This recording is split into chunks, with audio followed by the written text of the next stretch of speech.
My name is Gramey Browne, author of Learning the Business of Life. And I do these short interviews with professionals. I take them way back to when they were boys and girls, 7, 8, 9 years old.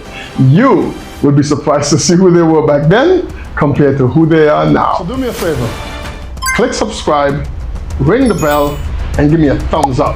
While you're doing that, I'll start asking the tough questions. So today I'm here with Wish.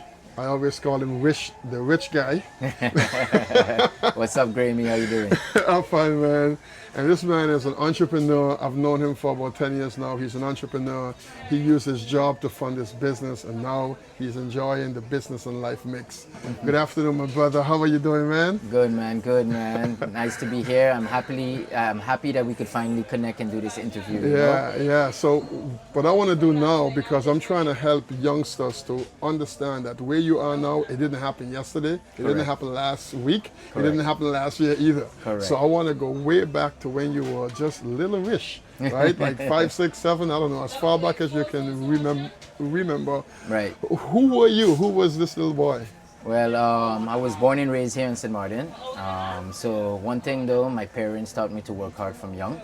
My dad had a supermarket in Grand Cas. A lot of people know him on the island. His name is John G. He was a well-known guy in Grand Cas. He basically was like like a politician in Grand Cas. Everybody looked up to him. Okay. So he taught me from young, you got to work hard if you want to get where you want to go. So from the age of actually 6 or 7, I was packing bags. He had me learning how to cash, had picking up boxes, delivering. So he told me, he never gave me money. He said, you want to get your pocket money, you got to work for it. Exactly. So I used to always make sure go to work every day after school. On Sundays, I wasn't a regular kid, go play. I used to go work, and basically that's how it all started. All right. See, and from early you got to build, man.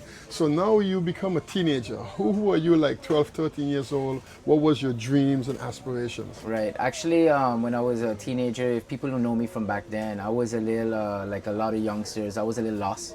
I was out there too, searching and finding myself.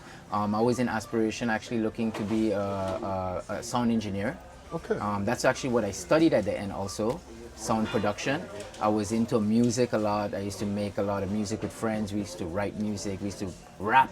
Surprisingly, What? Yeah, when we were young. Rapper? Yeah, boy, when I was young, Drop a beat. A lot of people don't know me. Who know me, and they be like, wow, look at you now, look at you then. Yeah. So I've been through a lot, I could say. I really, my whole teenage life, I was searching for myself, trying to find myself, where I am in this society and world. But I think I found myself at the age of like 21 or 22. That's when I really started to like focus and realize what I am, Zero in on that thing. Exactly. So let's say, okay, when you grew up in the internet age, right? I mean, by the time you came of age, there was the internet. They didn't have all these apps. Correct. If you were a teenager now, just picture yourself 17, 18 years old, but now, right now, who would you think you'll be?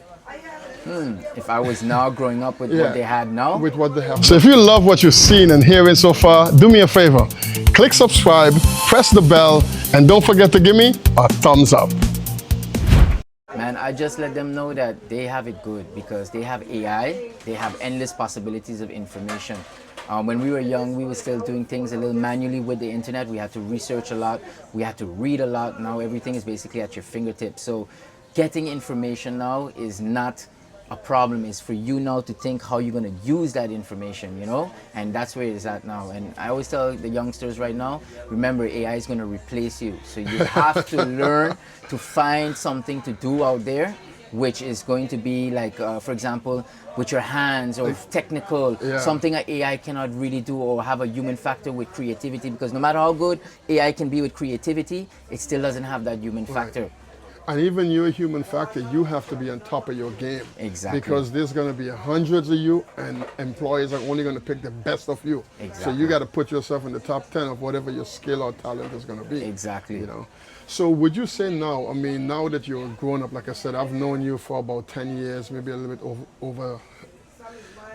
Would you say what you're doing now is living out your dream, or is this a job that you come to every day? Well, basically my dream, like I said, I did audio production, but you know, in life sometimes you study something and it doesn't work out to be that what it is. But I figured out that, hey, I could use my knowledge of electronics, which I studied, and put it into something I like, which is, again, all I do is phones, laptops, gaming consoles. I even went deeper into learning how to repair them.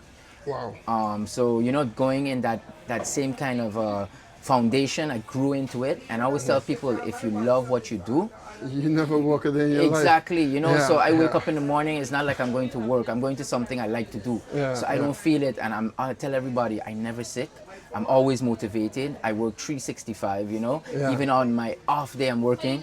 When I finish work, I'm working, and before I work, I'm working.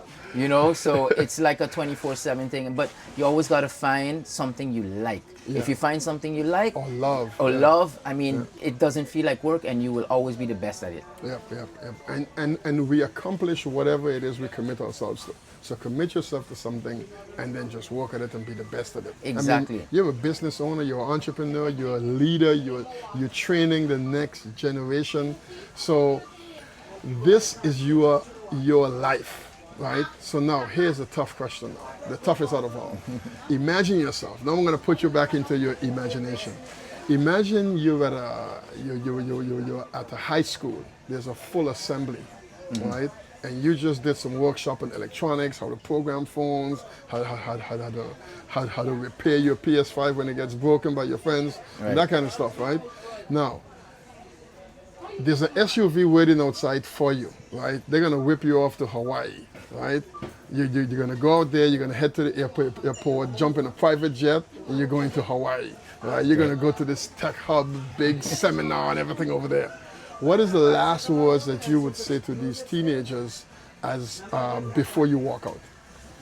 It's a good question. I would tell them definitely follow your heart and follow your dreams. And don't leave anybody stop you from dreaming, you know?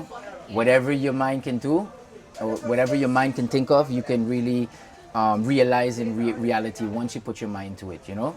So just follow your dreams and follow your heart. All right, Rich, it's been a pleasure. Short and sweet, direct. Right, you're the man, man. All right, thanks, man. Thanks for having me, man. All right, take care, man. Remember, the only limits in business and in life is your imagination and determination to succeed.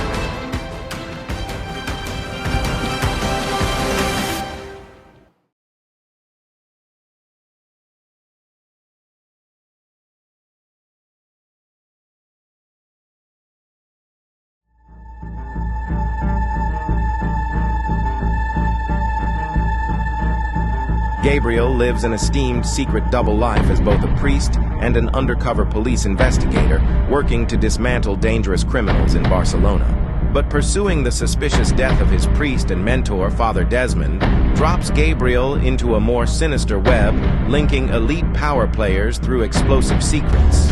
When a questionable international arrest warrant accuses Gabriel of viciously killing 5 people in Turkey, a country he has never even visited, it becomes clear that influential criminal alliances are conspiring to bury inconvenient truths Gabriel has uncovered.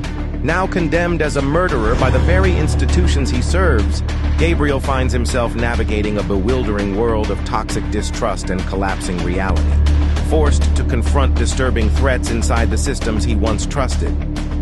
Gabriel becomes a pawn in a game of power and corruption, where the only way to win is to risk everything he holds dear. Now available on Amazon and GrameyBrowne.com. Get your copy today.